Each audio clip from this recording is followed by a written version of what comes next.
email saying that you are now live.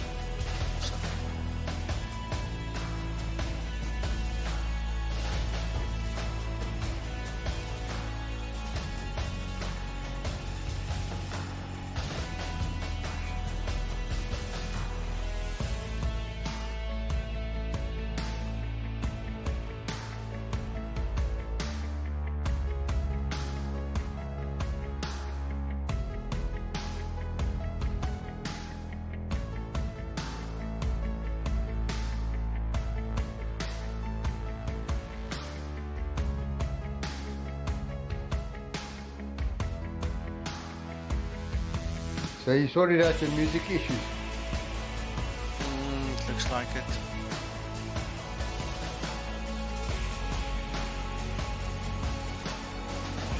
Alright, okay. Guys, we're going to switch over now. You are live on stream, by the way, so anything you say will be held against you.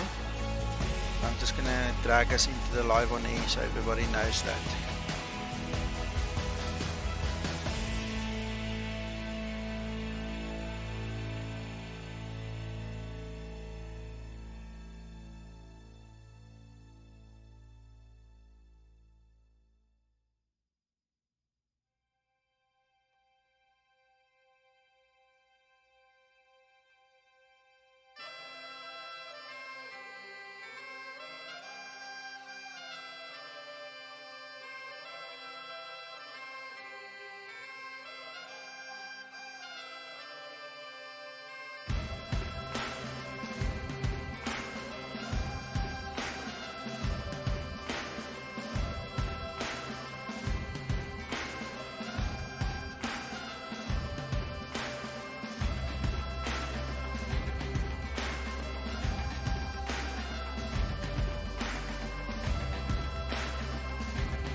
Here we go. Good morning. Good morning, guys, and good morning, George and Paul, who are on air with us here in Discord. Thank you so much for joining us. And this is the long-awaited GLS flight from Geneva to Zurich. So I hope you guys are going to enjoy it. And as always, leave your comments, ask your questions, make your suggestions, and all those things. And guys here in Discord, don't be shy to stop me and ask questions as well, or say whatever you need to do.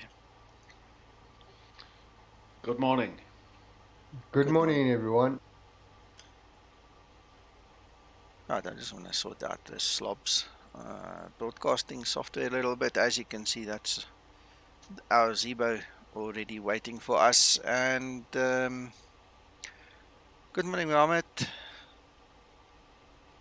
We'll see as the guys pop in what we're going to say and do, but I've got a fairly good idea as to the format. I think we need to start by just quickly talking about this whole GLS thing and this MMR, and then looking at the charts and the plan of what we're actually going to do. I think maybe that's a good place to start. Why not?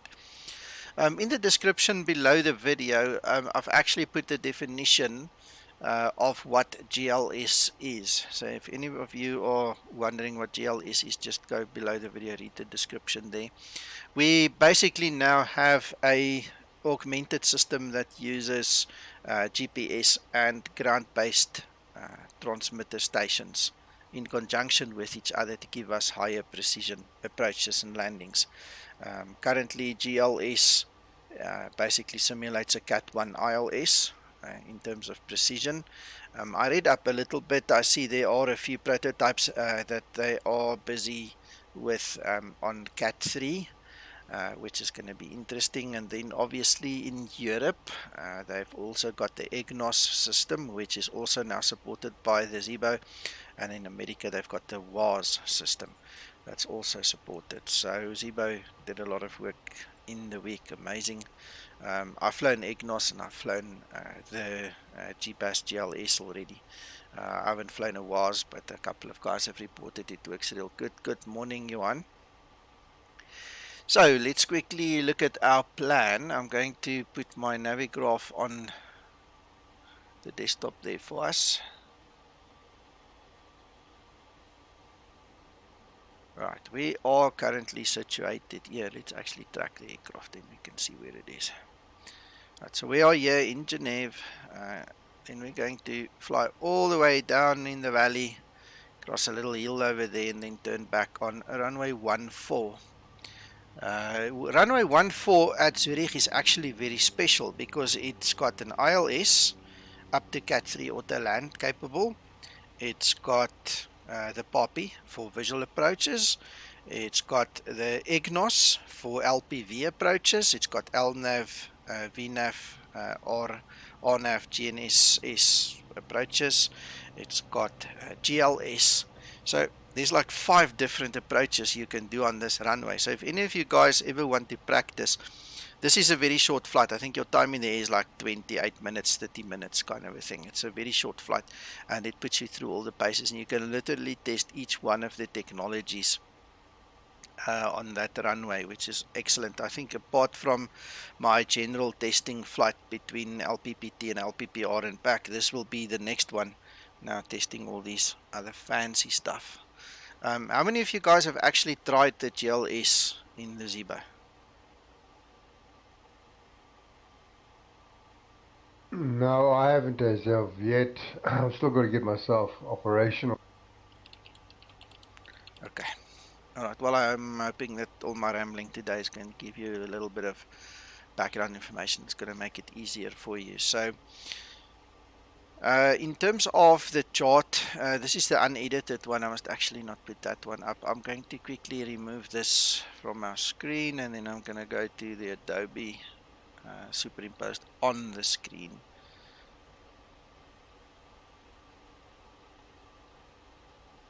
Cool, Johan. Alright, let me get on the same page as you guys are. So what I did here was I actually highlighted a couple of things for us just to make it easier, just to explain to you how the charts work and where to find the stuff. Last night we went a little bit too deep into all the technicalities, and between me and Paul we decided we're just gonna not go that far because it really gets into very heavy pilot training that most simmers are not used to. So we're just gonna keep it to the basics of what you really need to know. That's right, Paul? Yeah, it was very close to degree level education. Yeah. Thousands of pages of reading. Yeah, it was. Alba Pino, good morning. Welcome from France. I wish I was in Geneva for real, then I was closer, but we're still in South Africa and we welcome you. Alba Pino, to answer your question, I wrote the set. As you can see this, well, let's start from the beginning. This is the Jar Design Ground Handling Deluxe plugin that is operating there, that gives us all the trucks and all the cones and all those kind of things. So I wrote a set specifically for it, and then I added all the little goodies and stuff. So if you look below the video into the description, you'll find my link to my private hangar. If you just go and browse through there, you can download the same set that I have, which I created, and then all you need is Ground Handling Deluxe. and you have to substitute the default for my one, and then it will look exactly the same. Good morning, John. Welcome. Morning, Nico. Morning, And everybody. Phil, good morning to you too. Morning, John. No worries, no worries. You had things to do. All right, so good. Let's look at this chart. The first thing that we need to identify, obviously, is we need to get the correct chart. So at the top right hand there, you can clearly see that it tells us this is the GLS chart for runway 14, and it's for LSZH Zurich in Switzerland. Our next line is all the frequencies. Now, unless you fly online, and that might even change depending on the online network that you fly for, but that's the real world frequencies for uh, the airport in Zurich. So we're going to skip that. We're not flying online. Our next line, this is where it actually identifies the GBAS channel for you, and you need to input that number 20242 into your MMR, into the Zibo, which I'll show you later on. And then once it goes active, it will actually put the G14 on your primary flight display to tell you that it's identified it and that it is active. Right, what is very important, because it simulates ILS, we still need an approach course. So you need to set the course degrees in your MCP for your final approach. And our next column there tells us what our final approach fix would be. Now, the final approach fix is a very interesting thing. I think most flight simmers don't really care about it. I, for a long time, did not care, or I at least used it totally incorrectly. And it took one of my Zibo developer friends to actually explain to me how the whole flap deployment situation works all around this final approach point. So as we're going to do this, I'm going to throw that little, let's call it a mini tutorial into this flight as well, and you guys will actually have a look see, because literally what needs to happen is 7 miles from that point, that OSNM, that final approach fix, you need to go to flaps 1. At 5 miles, you go to flaps 5. At 3 miles, you go flaps 15, gear down. And 1 mile from that fix, you need to be at your landing flaps. All right, so that's all part of real world theory. Sometimes it doesn't work out that way, and then you make the best of the situation. ATC can interfere, and a whole bunch of other things can interfere. So, but in theory, that's what it's all about. So it's important to know what our final approach fix is. So we're going to use that later. Our next column talks about the minimums. Now it says here we need to refer to the bottom for minimums, so we're going to skip it. If we're looking at other charts for other approaches, it will actually have minimums in there. So you just need to learn the different columns that tells you what exactly it does. And then the last column tells us the airport elevation as well as the runway elevation. You can see it's a little bit different, so there's a bit of an uphill that you need to go to get to the actual apron, it seems. Very importantly, and something that also a lot of flight simmers don't really care for, and in all honesty, if you program your FMC correctly, you shouldn't worry too much, is your minimum safe altitudes. The minimum safe altitudes on this chart is based around Kilo Lima Oscar, which is the actual VOR for Zurich right there, Kilo Lima Oscar, and that just shows you where you need to be when you need to be there to be safe. All right, then what is very important, depending on where you fly, not sure if you guys know this, but the chart actually tells you that it uses hectopascal as the altimeter units. If you go to America, you'll see they've got inches in there. All right, we don't care for the others at this point in time. And then what is very important, which also a lot of flight simmers don't care for, but I'll show you that as well while we are busy talking about the charts, is your transition altitude when you do your descent. I will talk about that when we get there later on. All right, looking at the actual approach, we're going to start at Schiphol over there. ZH713, ZH714, and then we're going to turn on to the localizer with a heading of 135 degrees. OSNEM, as we said, is our final approach fix or point, whatever you want to call it, and we've got our GBAS number again just to drill it into us so that we don't forget. So that's our visual representation, and then obviously it says we're going to land runway 14, which is fine. Alright, so I've added a couple of notes here that you don't find on the original chart, like for instance this final approach fix / point, obviously just to explain what it means. This is obviously God's view looking top down. This is now the side view that we're looking at, that difference in the actual display. So we need to be at 4,000 feet to intercept our glide slope at that point in time. Alright, on the heading 135, alright, and this little bend over there with the upwards arrow, that is our decision altitude or minimum decision altitude. So we're going to look at setting that up as well so that you do it properly. Then our TCH is 50 feet. It stands for threshold crossing height. So the moment you cross the threshold at 50 feet and you continue on the trajectory, you should land on the piano bars. That's basically what it tells us. So that's just a guide. Right, then in the next line, I'm not going to talk about the stuff that happens when the ILS doesn't work, so we're going to skip that. Then we're going to look at the POPI. What this picture basically tells us is there is a precision approach path indicator on the runway, like we've said before earlier, and it's using a high intensity approach light system type 2. So that's just to tell us what to look out for, especially in low visibility times. You need to know what to look out for, so that's where you get that info. And the last column here, that's the go around. That is the instruction for the go around. So that tells us we need to go straight ahead to that waypoint Zulu Hotel 750. That basically is a visual or picture representation of this whole story that you've got up here.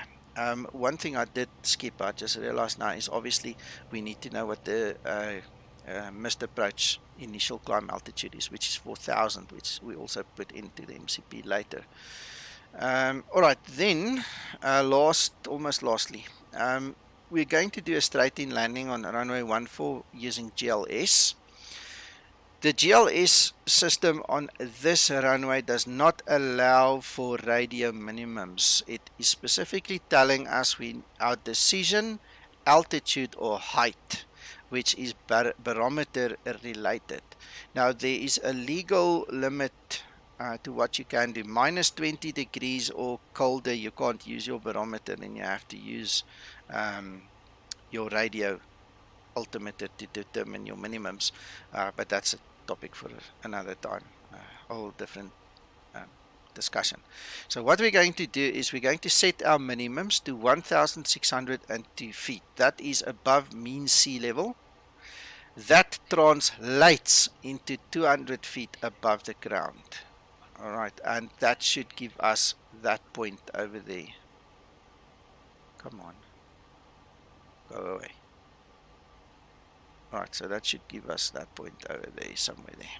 Alright, then our runway visual range, the minimum range we need, and I've set it up to be a clear, good looking day, so there's no problem with weather. The minimum visibility we need to make a legal landing is 550 meters, which is easy enough, and that gets measured from the threshold backwards. It's got nothing to do with the runway itself. You're looking at the threshold backwards, because if you can see the runway from that point, which is the decision point, obviously your visibility is going to move with you, so you'll obviously see the rest as you continue. So that is the plan. That is what we're going to do. We're going to simulate flying this approach, and guys, if you've got any questions, you need to ask them.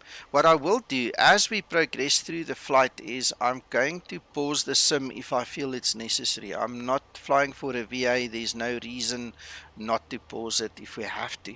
We're not flying for a specific time, and the guys that feel they can't sit too long, you're welcome to come and watch the video later, but I just want to do it properly, or as close to proper as possible. So shout when you need to stop me.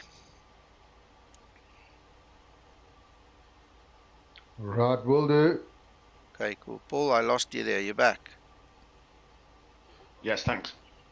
No worries. Alright, so let's get inside of this plane and get going.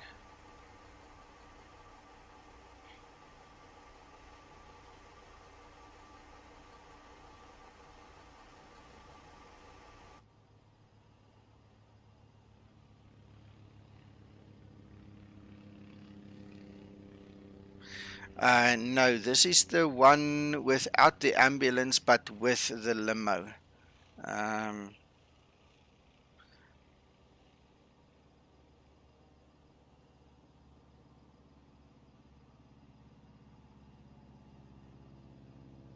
Ground to cockpit. Plateau knowledge. Call me Right, so there's no ambulance, but there is the limo.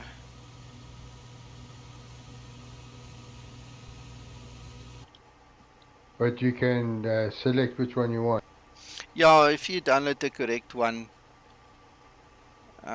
you can.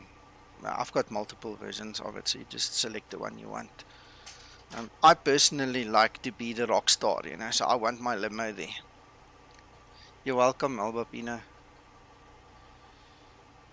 Okay, so we're going to carry a load of 17.4 tons, and we're going to use 5.7 ton of fuel.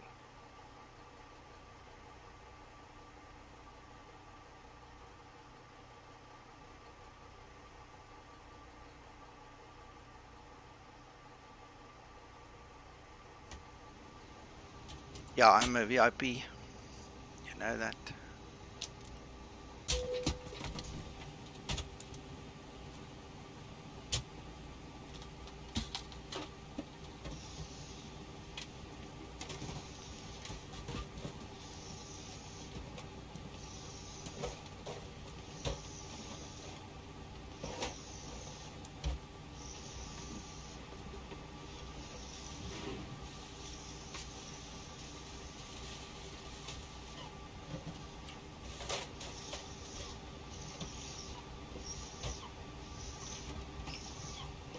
Right, so while we are here, let's have a look at this MMR quickly.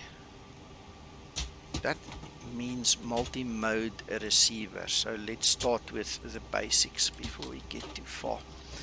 Firstly, it's got a few different modes. As you can see, it's currently set up for VOR. That seems to be the default one. This is a brand new install of the Zibo this morning. By the way, guys, don't upgrade to version 23 yet. Zibo needs to fix it. There is a problem with it. So if you have, unfortunately going to have to revert back, but he'll probably release a fix later on. So you're not going to have the magenta line again, the old bug, so just bear with him, he'll fix it. Alright, so in this unit, you switch the mode by pressing these buttons. So there we've got VOR obviously first, then we've got ILS, and then we've got GLS. Alright, the GLS line at this point, this is version 3.35.22, is used for GLS, EGNOS and WAS. I'm not sure if his intention was to change the identifier with the new one, or if that is still in play, that it will change later on.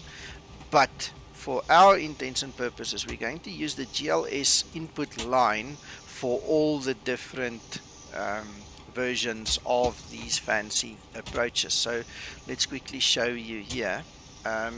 We've obviously got the GLS one that we're going to fly now. But on the same runway, we've actually got the RNAV, which uses EGNOS Alright, so that will go into the same line as the GLS, and then if you fly in the US, Atlanta for instance, I was looking there at a WAS approach. You're going to put the WAS code into the GLS line as well. So while we are here, why don't we just put that code in? And the way you do it is you're going to clear the line. First of all, you have to clear it. Then it's 52794.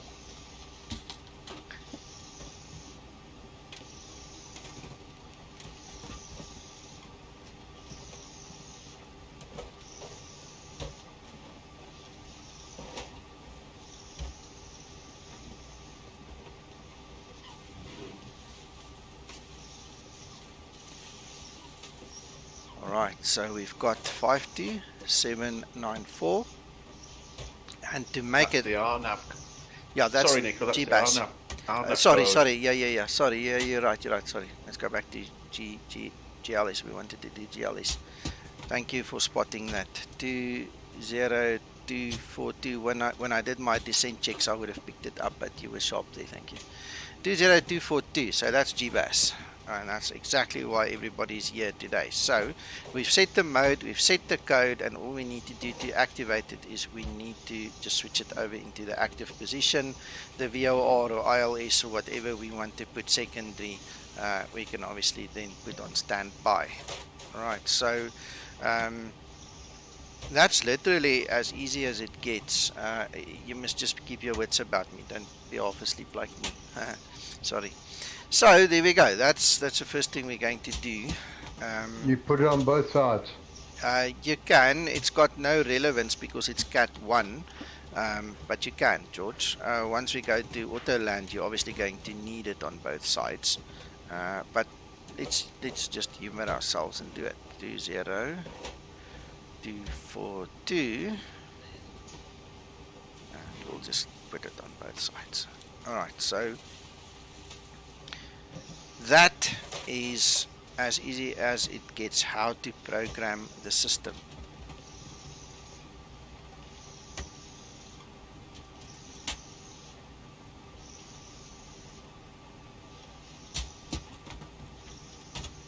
Okay guys, I'm going to just quickly look at your questions there.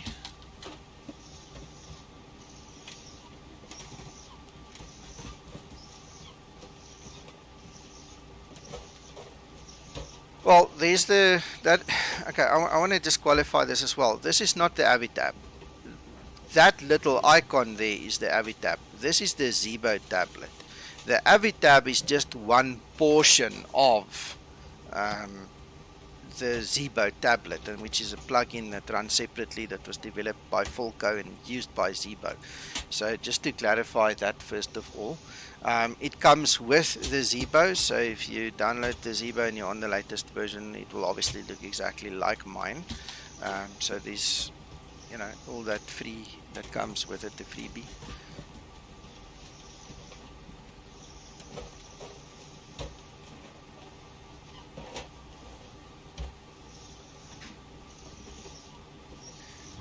Eggnog. Yeah, almost egg. Yes, egg nos, fortunately. But anyway, all right. Passenger FX. I don't see why you cannot use it because it's not really interfering with this. But I don't have it, so try it. If it works, it works. Elias, I'm not sure.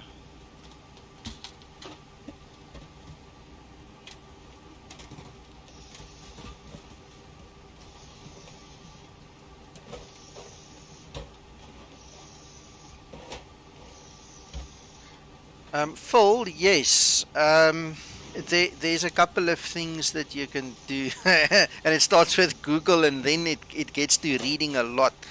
Me and Paul are experts on that. Paul, we can do that though. We know how to go and find stuff and make ourselves read stuff. So, one thing that you can also do is you can look in my private hangar, in my OneDrive, under Explain 11 and Zibo folder. there is an explanation that I got from Jeppesen charts that also explains to you most of everything. It covers all the Jeppesen charts. It's like their legend. So just go grab that PDF. It's 21, almost 22 megabytes in size. So it's big. It's got a lot of information in there. Let me quickly show you what it looks like.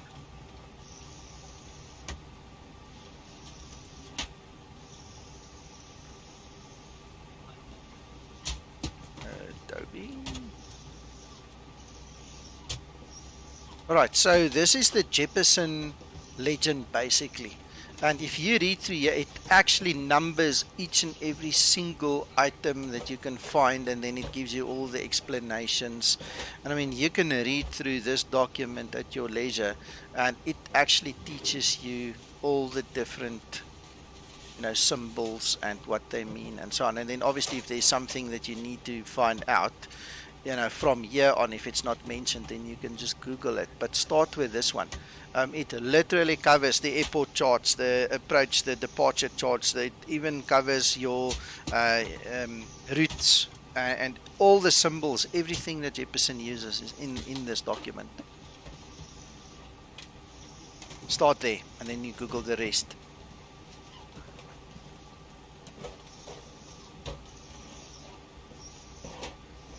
Albapino, there are mods that you can download to make the tablet look differently. I'm not sure with the lockdown if it's still viable, if it will still work. So just test it. If it doesn't, throw it away. Elias, welcome. Glad you liked that video. Only at Christmas, yeah. 100%. Okay. All right. So next step. Let's look at where we are at now. So we're going to program our FMC.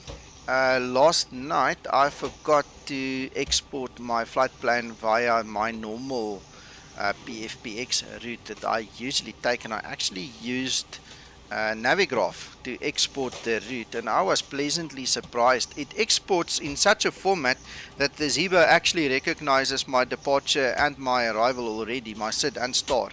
It is just there. You'll check it out now. I'll show you. It's amazing. Oh, no, I'm dyslexic. LSGG and LSZH. LSGG.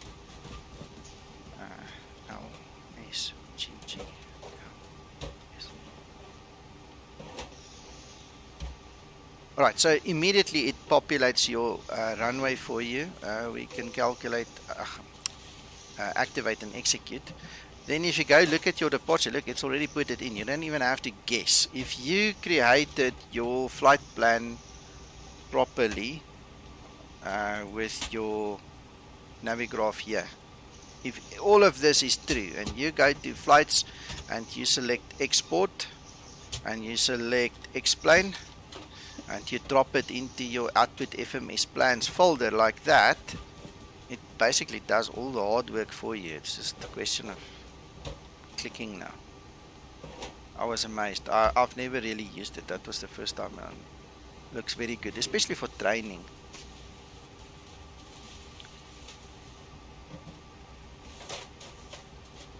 Yeah, that makes life a lot easier because I've had to sit there and type everything into the navigation.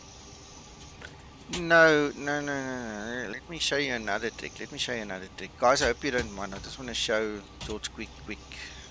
If you take your routing page in your OFP, so I'm going to do it this way. You see that purple thing? If you copy that line, sorry, not that one. Sorry, that's the routing. Right, if you copy that, come on, and you go into your flight plan, you go to type a route, you can literally paste that in there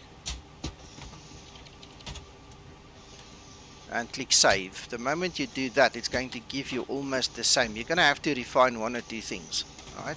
but it's giving you 90% of what you have. So you don't have to type, George. Remember that. That's a cheap trick to get you going very fast. So you just literally copy and paste the routing little line in your OFB. Okay. Thank you very much. Bye-bye, Albapino. Thanks for stopping by. Alright, so without further ado, let's quickly just check that the arrival is in. Alright, so we've got the correct star, we've got the GLS runway 14 selected, glide slopes active, and we're going to use Schiphol as transition. And then all we need to do is check that we have our flight plan set up without any doubles or discontinuities. Let me switch off that display capture. There we go. Alright, so now we just step through them.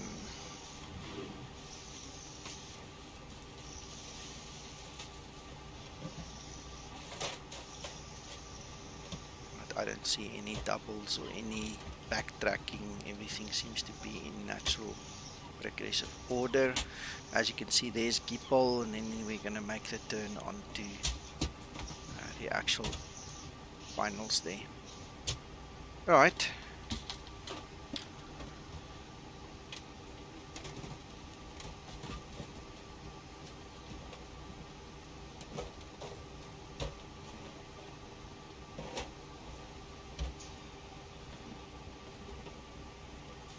I'm going to use a cost index of 20. Our reserves is calculated at 2.4. Zero fuel weight, you can just click, and the planned fuel is 1.3. 1.3 tons. Alright, we're going to flight level 150. Like I said, this is a very short flight. There's no wind or any proper information available because it's all man-made. It's just some static weather I put in there. We're just going to execute. You can use 35 and then just go to derated 2, but we want to climb fast, so that's fine.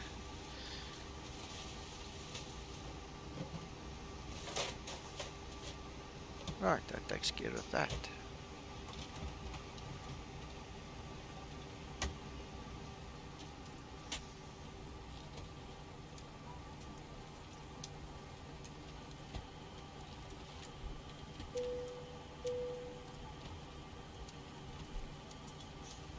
Captain has turned the fasten seatbelt sign. We do ask that all passengers take your seat at this time and please fasten your seatbelt.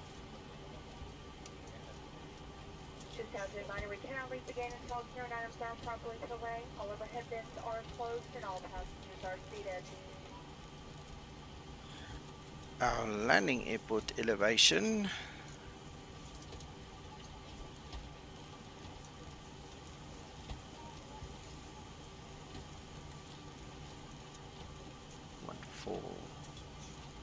There we go. Alright, so while the APU is starting up, let's make some noise. Flight slow. Pull up. Wind shear. Wind shear. Wind shear. Terrain. Terrain. Pull up. Obstacle. Obstacle. Pull up. Airspeed low.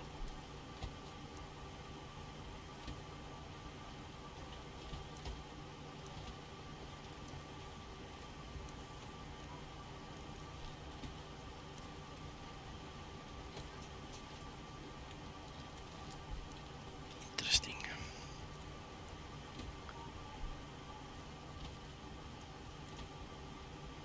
Adjust vertical speed. There we go. Adjust. Climb. Climb now. Climb. Climb now. Climb. Crossing. Climb. Climb. Crossing. Climb. Climb. Climb. Clear of conflict. Descend. Descend. Descend. Crossing. Descend. Descend. Crossing. Descend. Descend. Descend now. Descend. Descend now. Increase.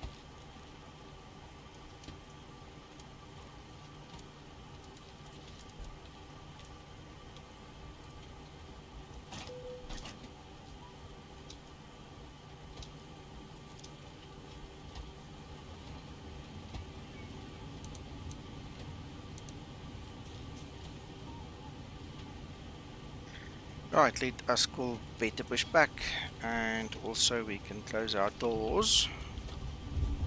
Send these merry men on their way.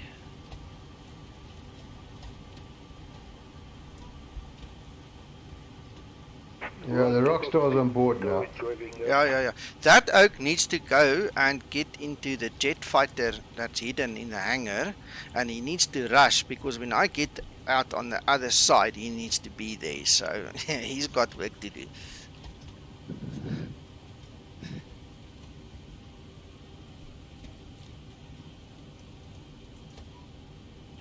Ladies and gentlemen, from the flight deck, welcome aboard our flight today.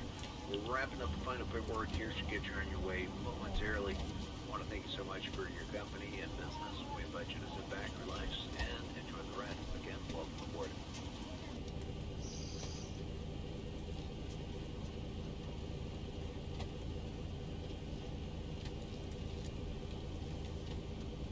Okay, all doors and hatches are closed, ready to connect.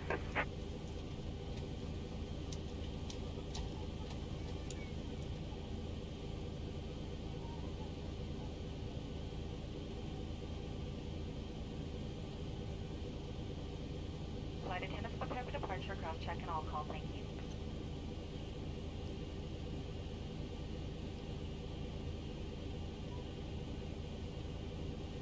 Alright, we've got everyone strapped in. Give us a ring if you need anything.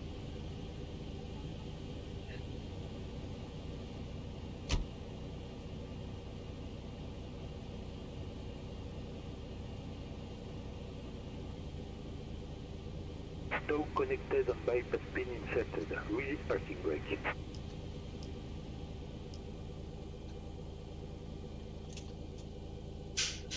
Starting pushback and you may start engines.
Operation complete.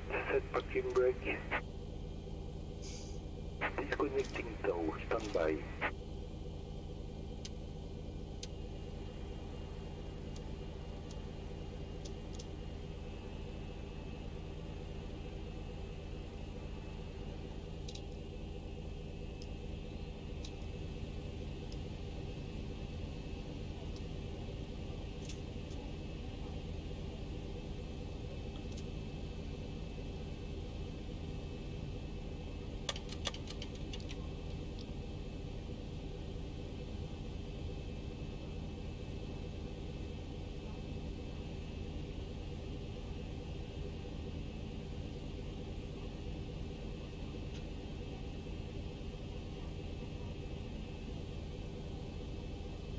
Tow is disconnected and bypass pin has been removed. Hand signal of the left.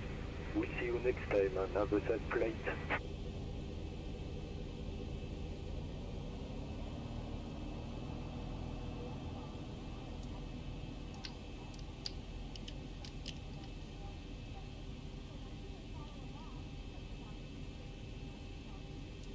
So we'll have some mountains on the left hand, on the right hand side as we travel towards Zurich. Yeah, we're flying right down the valley basically until the end where we need to make a left turn out and then just go over the hills and come back.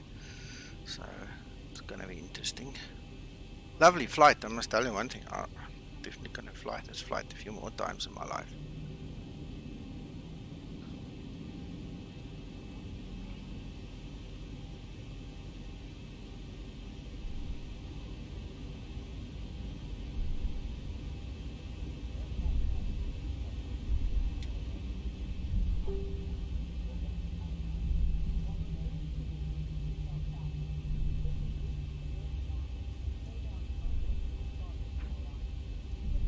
Is this going to be a noise abatement takeoff? I'm not worried about stuff like that right now. My focus is on all the other things on the other side, really, George.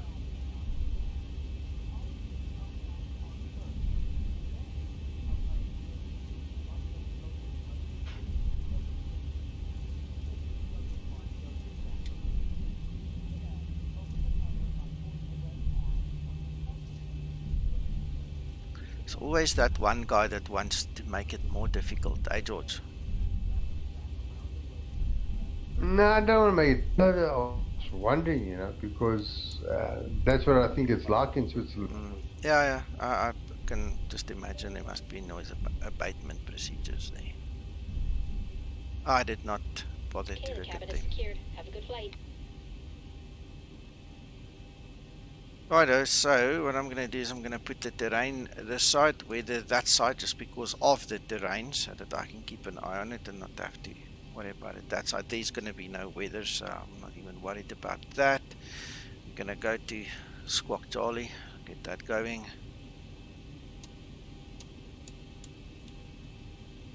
Right, those lights are good. Pressurization is good. Definitely have a flaps 5 green light situation, and that's it. Let's go.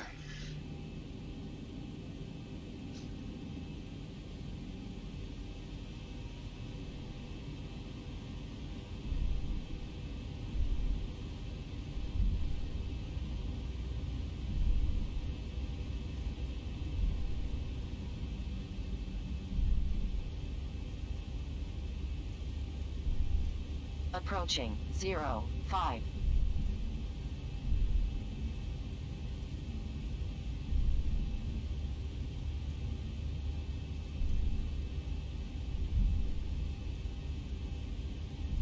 On runway 05.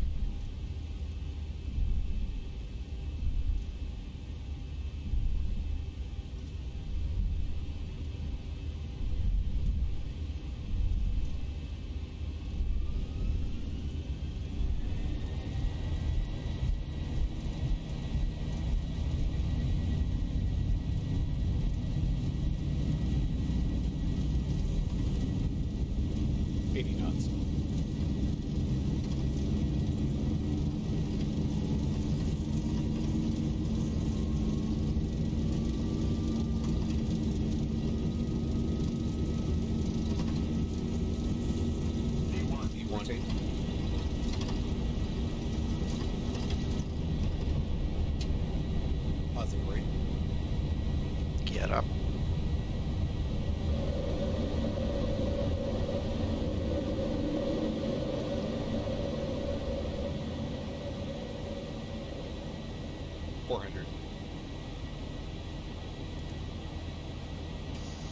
Right, and we'll let the autopilot take over from there. Let's have a look, see what you guys are typing. 1000. Oh yeah, no, you'll have to wait, Phil. Yes, I'm not sure which sound you're talking about, but there are various places where you can adjust the sound. Hi Kevin, good morning.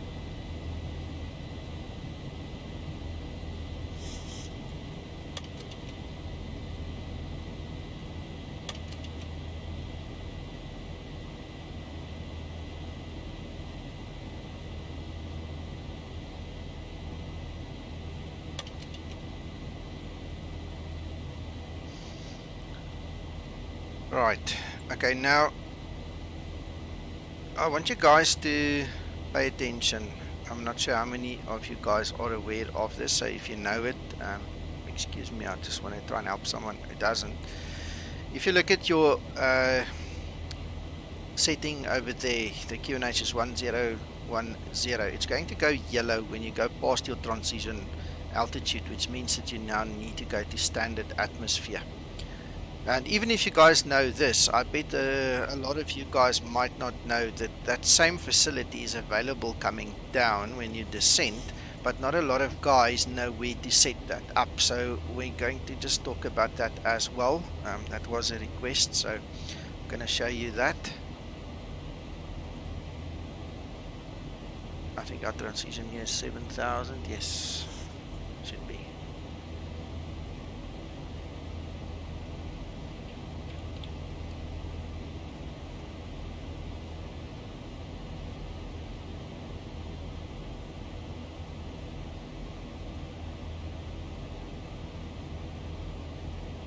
See, it's gone yellow now.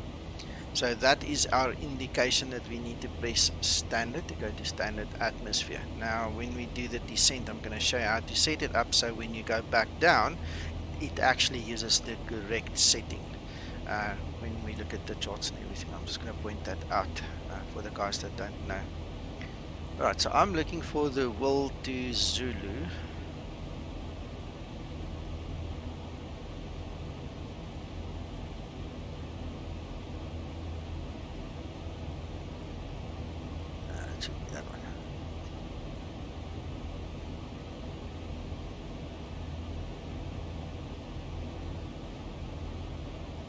Yeah, that's the right one.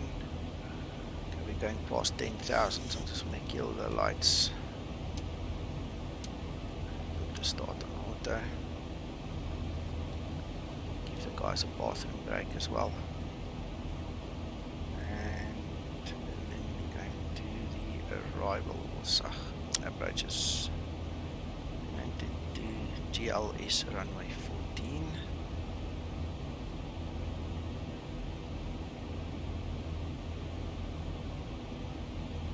Elias, you need to rebuild the database.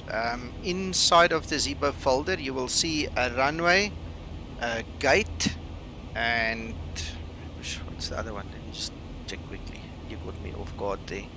Yeah, airport. It's called apt.dat, gate.dat, and rnw.dat. It starts with B737X underscore and then those lettering.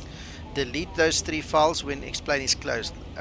Update your nav database with Navigraph, restart Explain, start the flight with Zibo. It will rebuild the nav database for Zibo, and then you should have your fix.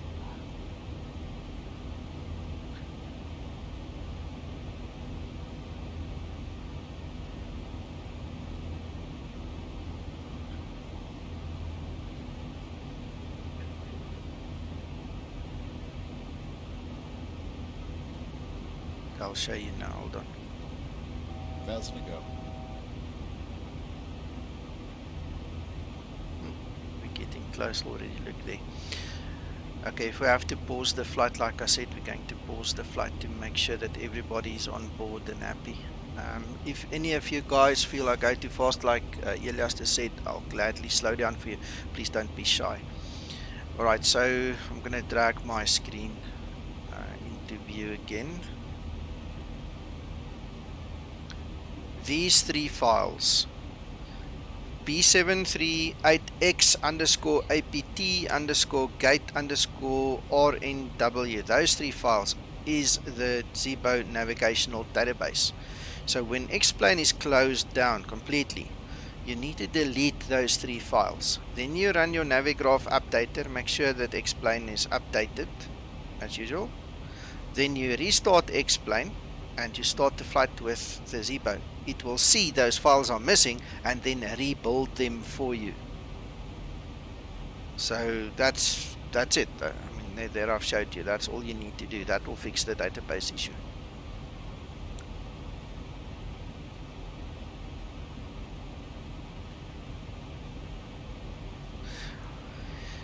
Alright, so because we are already so close to our top of descent, it's literally 60 miles about from us.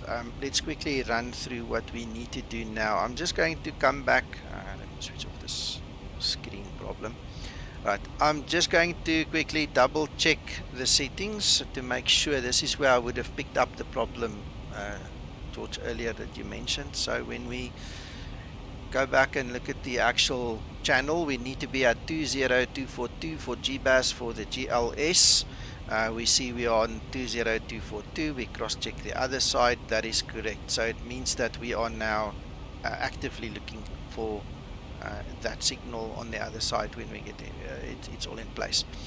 The next thing we need to do is we need to set up the approach course. Now we have on the chart there you see 135, we've got 135 and we've got 135, so that is set up. So we are okay with that. Then what we need to look for is, you see at OSNEM, that is our final approach fix is 4000. So what we need to do is we need to set the MCP down to 4000. It needs to be there, otherwise it will not automatically initiate the descent for us.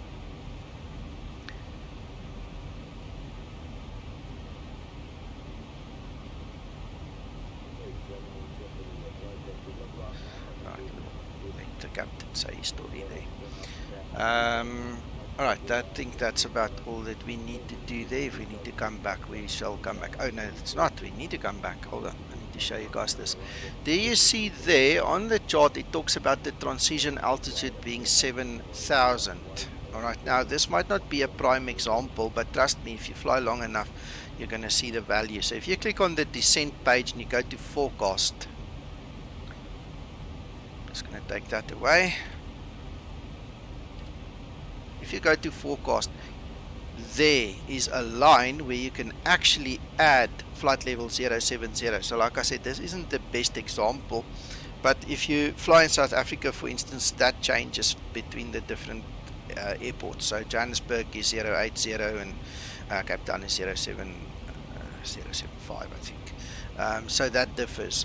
And the moment you set this page up and that line specifically, what will happen is as you descend, that standard will go yellow, and then you know you need to press the standard button again and it will take you to the appropriate QNH. Now in our instance, because it's man-made, I purposefully configure it to be what it is. It's 1010. So I'm putting that in the standby position already. And then what we're going to do, I'm not going to look at the winds and all these other fancy things today. I've done other tutorials on it and we'll do more some other time. So what we're going to do is we're going to go to INET a reference page. What we're going to do is we're going to select flaps 30. We're going to click the button once, a second time, and then it populates our flap speeds and the flaps and the approach speed for us. And there you can see on the primary flight display it's immediately populated the details for us. Alright, so now we know and the aircraft knows that we need to look out for that. The other thing we need to do now is when we go back to the charts, and while we've got it here on the screen here, this is actually a nice place to have it. What we're going to do is we're going to look at our minimums now. So we said the decision altitude is 1602. It comes straight from that chart. What we're going to do, sorry, is to settle. We're now going to set up, and that needs to be a barrow. Remember, it's a barrow because we discussed that already. It needs to be a barometer, it's not a radio altitude. So we go to 1602.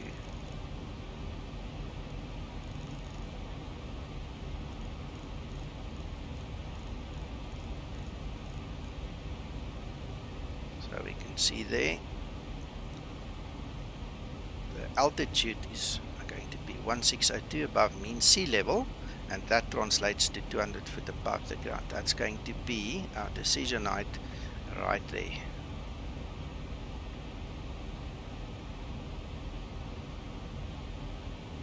Now we're slowly getting closer. Right, the next thing we're going to do is I'm just going to use auto brake 1. That's a long runway, so we're fine. And we've basically set up for everything that we needed to do. Now we are just going to wait for top of descent and then obviously descent. Nico, you mentioned earlier on about where you're supposed to put out your flaps at certain Yes. distances. Yes. Will you put the fixed rings in for those Yeah, let's particular do that. Let's do that. Thanks, George. Let's do that so that you guys can also see. So our final approach fix, according to the chart, just to remind you guys, sorry I'm repeating it a lot, I'm just drilling it home for us, is OSNEM, right? So OSNEM goes in here.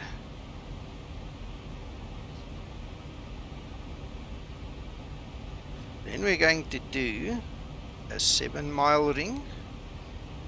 Then we're going to do a 5-mile ring. And then we're going to do a 3-mile ring.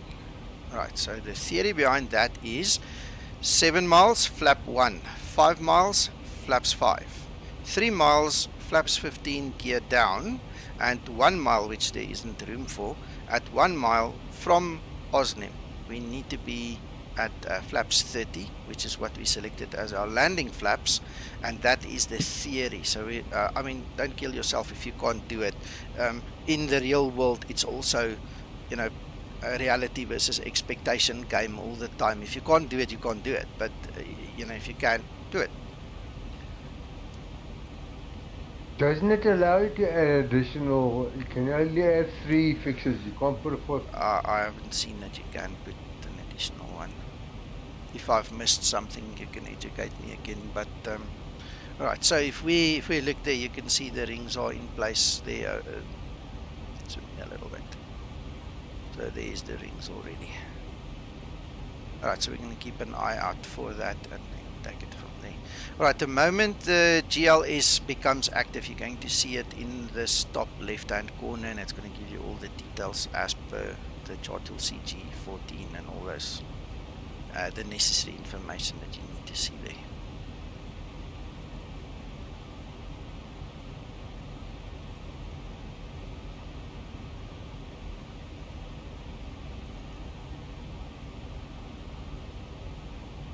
Right, and for the guys who joined late, in the description below the video is the definition of what GLS is, and you can read up about that. There's also a link to my OneDrive. I call it my private hangar. If you want all the goodies that I share with the community, you're welcome to go delve in there and take what you need. There's some pretty nice stuff in there, so have a look around, enjoy yourself. See, we've lost Paul again. Let me drag him back. Paul? Yeah, I slipped out again, sorry. Yeah, don't worry. Okay, any questions, guys? Any? Yes, I have. Yes, I have. Okay. You just turned off VOR2, the VOR2 switch. Yeah. I noticed that that was tuned and displaying on the bottom right-hand corner with the DME to a VOR. Yeah. We don't need it. No, we sure. don't need it. My question was going to be, was that a consequence of you? A previous flight. No, it was a previous flight. Okay. Yeah, something in memory. And the look, let me tell you what happened.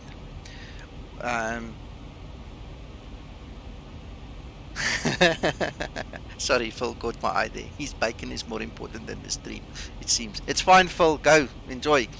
Paul, what happened was when I initially thought of doing the stream, when it became known that Zibo did the GLS, I actually wanted to do a different kind of a tutorial. I wanted to do the start on runway 14 and then basically fly the go around, you know, as per the charts, and then that involved setting up you know, the VORs, because you had to then fly with certain radials, intercept them, turn again, etc, etc. And this is what the Zibo is obviously remembering now. It's just all those settings. Okay, I think I've noticed that before, where you set your navigation radio frequency and it remembers it in the next flight. It does, it does. Good morning, Ora. Yeah, that's one of the things I like about X-Plane as such in the Zibo. That it remembers things. You don't have to start completely from scratch. Let's see where we are at. Alright, so we're going to turn onto our star now, and then once we get to Kipol, we're going to go on to the actual approach.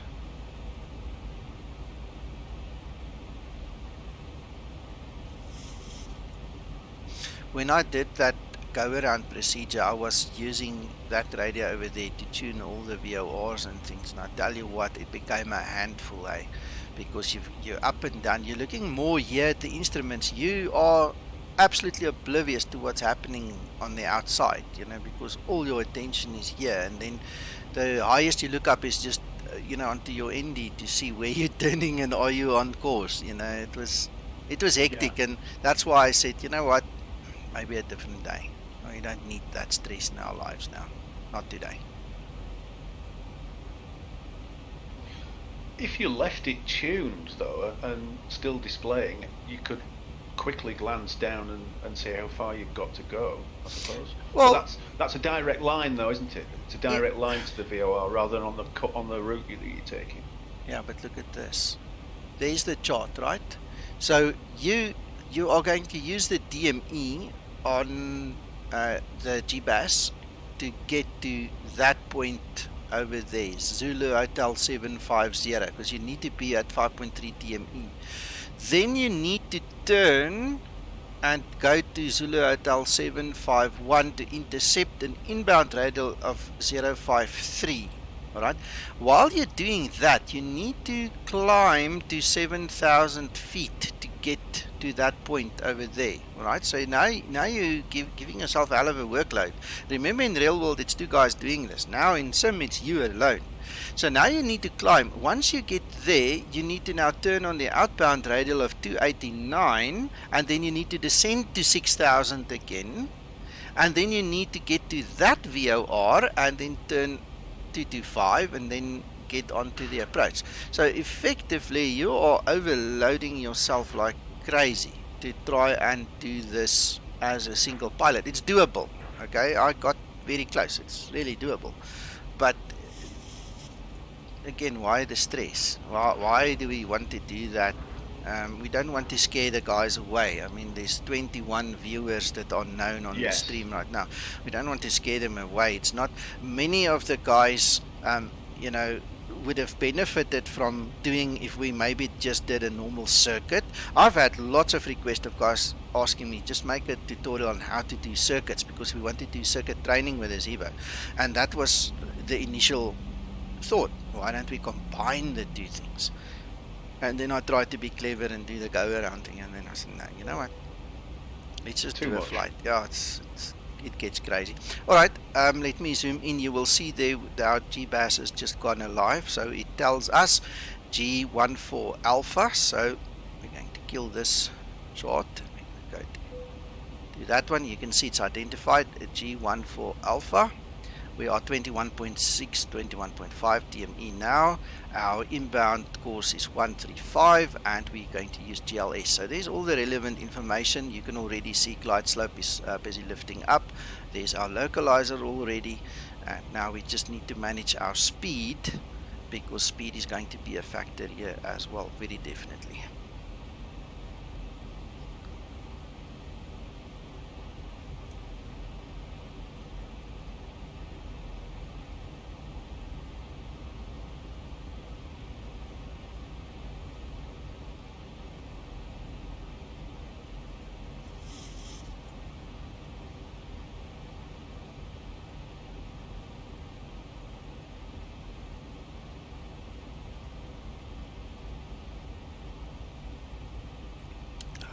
Below 10,000.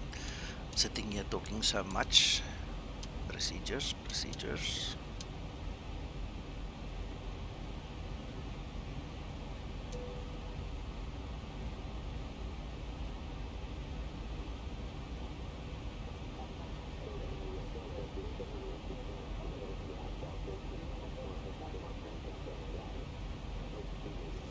You're going to leave the chart displayed? No, sorry. Thanks, George. You're a good co-pilot, you know that. Thanks. I don't know why, what I've done. No, well, you remind me. Look, my attention is now looking at this whole plan here. So, I don't know. Look, sorry, I don't know if you guys saw this. Let me zoom in again. There you've got the identifier and you've got the runway name and all the other stories. So, I don't know if you saw that earlier. Let me just put that thing on. Yeah, you obviously saw that. John, you are so quiet. You're not saying anything today. Are you okay, buddy? I'm worried about you. Are you alright?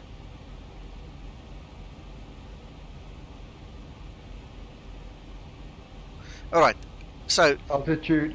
Yeah. Let me talk about it first.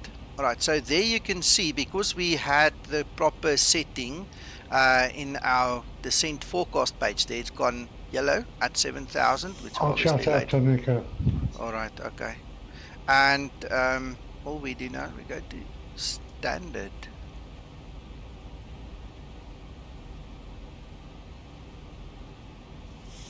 Right, so we're coming up to flaps 1 now.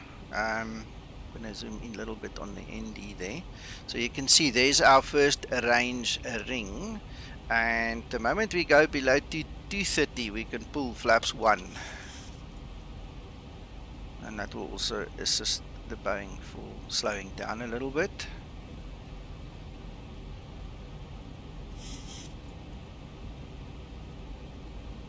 Now we're taking a nosedive because of the altitude change that we need to do, so I'm just adding my speed brakes there just so that we don't overspeed.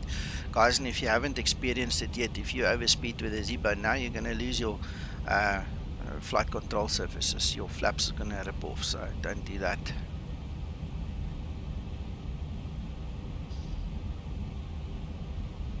Thousand to go.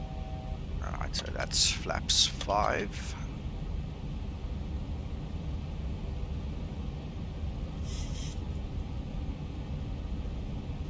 What I'm going to do is I'm going to activate my approach button now.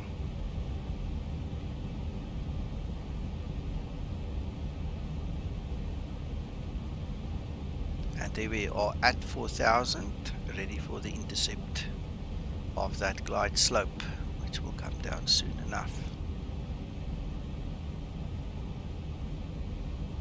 Right, there's the next range ring. So now we go flaps 15 and gear down.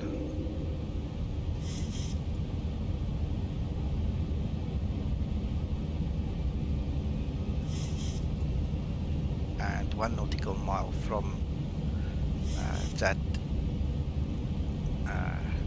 final approach and fix, we basically going to go to full flaps, well, flaps 30 in this case for landing flaps, let's call it that.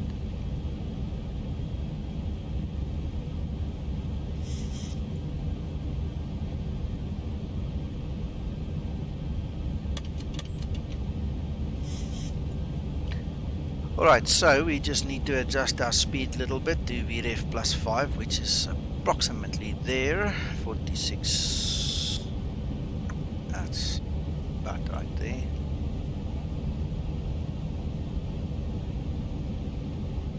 Nick, I've just shown one of the other guys. If you give me a second, let me get on the ground, I'll show you again. Oh, hold on, you're okay, let me show you quickly. That's the Zibo, and that was from the previous discussion in this stream. Just close explain, delete these 3 files. It's in the Zibo folder, the airport, the gate and the runway files. Delete them. Restart explain, start a new flight with the Zibo. It will rebuild the database. The trick is you just need to update your Navigraph before you restart. So delete them, update Navigraph, restart and go fly. It should rebuild them and you should be okay. No, Phil, I just checked it. That's the gear that's making all the noise now.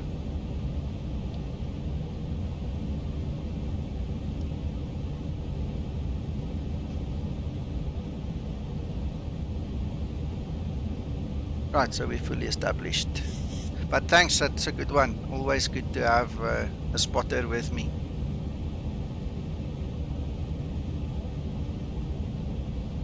We mentioned it once before, they should have a different coloured light on that. Yeah, I would have liked a different display. Yeah, definitely. All right, so according to our chart,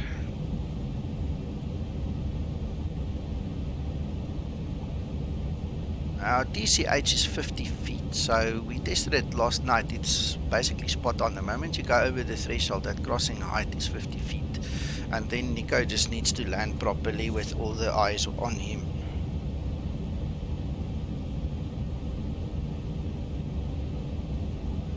Right, when I'm going to pause it quickly. I'm going to show you guys a couple of things that you might not know. When you see this white line approaching, this is when you set your go around altitude. Now we are on 4,000 and according to the chart, the go around altitude is 4,000. So that has been set, and you will hear the call out just now that it needs to be set or has been set according to the F mod there. All right, just a little trivial thing which I spoke about last night and the guys didn't know. I don't know how many of you guys have noticed these little wings come up here. That is to tell you that your flaps are deployed. The moment you pull the flaps back up, they will disappear the moment you deploy your flaps. That's just an indicator that you have flaps down. So the moment you go to flaps 1, it will appear. Oh, the eyebrows. Yeah.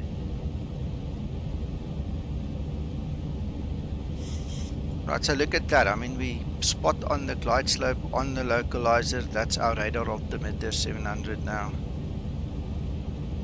Steve, yeah, he updates almost 3-4 times a week. The latest update, number 23 this morning, is broken. So I'm waiting for a new update, and then I don't know if he's just going to replace it or going to call it 24 or whatever, but it will update later, probably today or through the night again. 500. 400. 300. Approaching minimums. 200. Okay, I'm going to pause it there quickly. For the guys that don't know, that barometer 1602 minimums, look, there it is. That is your indicator. It actually tells you we are at minimums. That's why we had the call out as well. Just FYI. Minimums. Flight slow. Flight slow. 100. Flight slow. Flight slow. 50. 40. 30. 20. 10.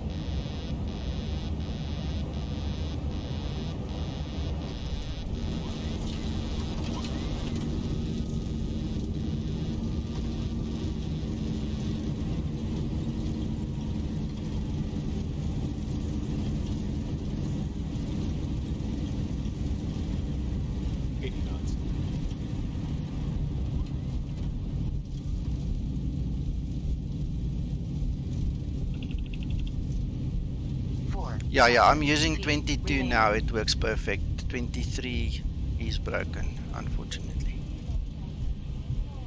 And there you have it, guys. That was a GLS landing. I suppose you've got questions. I hope you have. Otherwise, I'm going to look at some replays anyway, and then we just discuss it from there. I've got some time left, so if you guys want to chat a little bit, you're welcome. Even if you want to join the Discord server, by the way, I never mentioned this. We obviously have our own Discord server. If you want to join us, the link is in the description below the video, so feel free and come join us and we'll have a chat. You're welcome.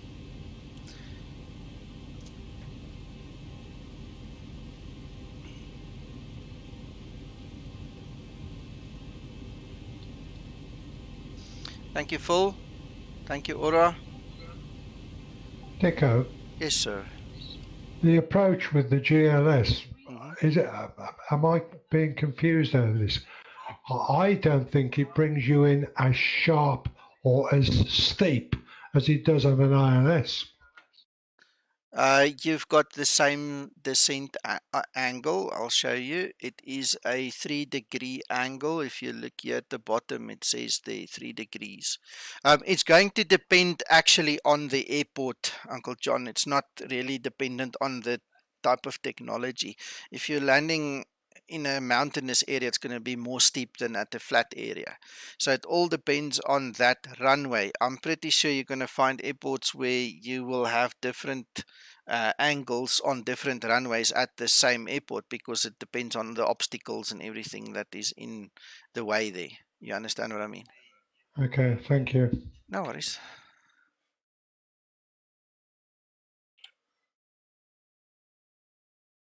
There's an airport in north of Italy, just going into France. That's got a 7.5-degree angle. Yeah, man. I was probably supposed to say that. You're correct, but what the hell, you know? We're talking so much and about so many different things. Welcome to the stream, by the way. Good to see you and have you here.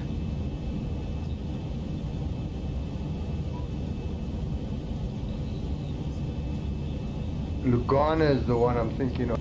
Okay.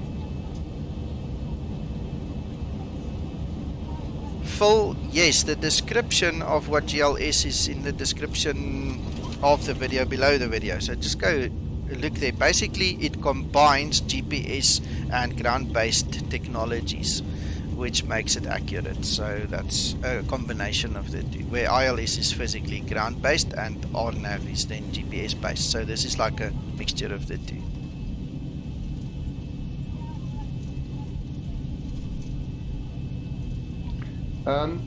Nico, the advantage I would say that is that you don't have to have so many antennas. You only need to have 4 antennas to cover all the runways, compared to having to have 2 antenna systems per runway.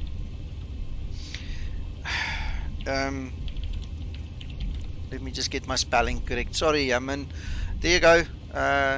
Good night. Have a lekker sleep there. I hope you sleep well, and we'll talk to you soon. Yeah, look, it's much cheaper. There's no maintenance cost at the same level as you have with all the ILS. So the installation cost is cheaper, the maintenance cost is cheaper, the accuracy is the same. So what you're gonna do? You know, anybody running the business is gonna say to you, let's go for the cheaper one. You know, so yeah. Plus, you also got to do every 6 months. You got to do a recalibration on the ILS. Yeah, I'm pretty sure there will be some recalibration on any system used, but it's not nearly going to be as expensive as the old systems, you know.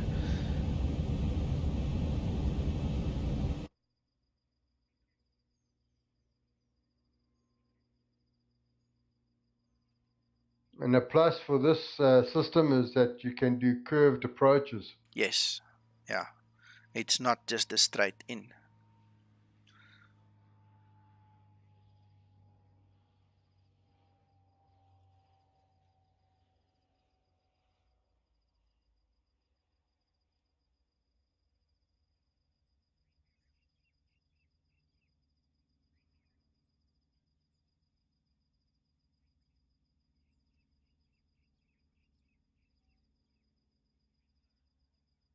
It's a nice picture.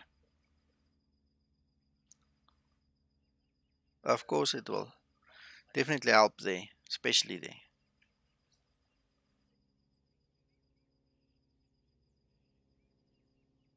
Wow, that looked nice.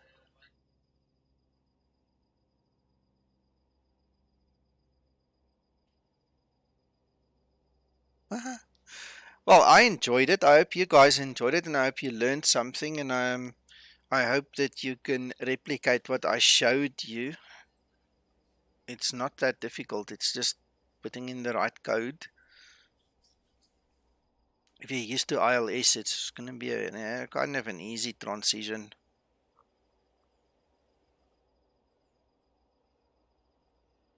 That really looks so nice. Well, guys, that's about it from me then. If there's no more questions, and I'll gladly field some more, but if there aren't any more questions, I'm going to call it a day. You're welcome, Phil.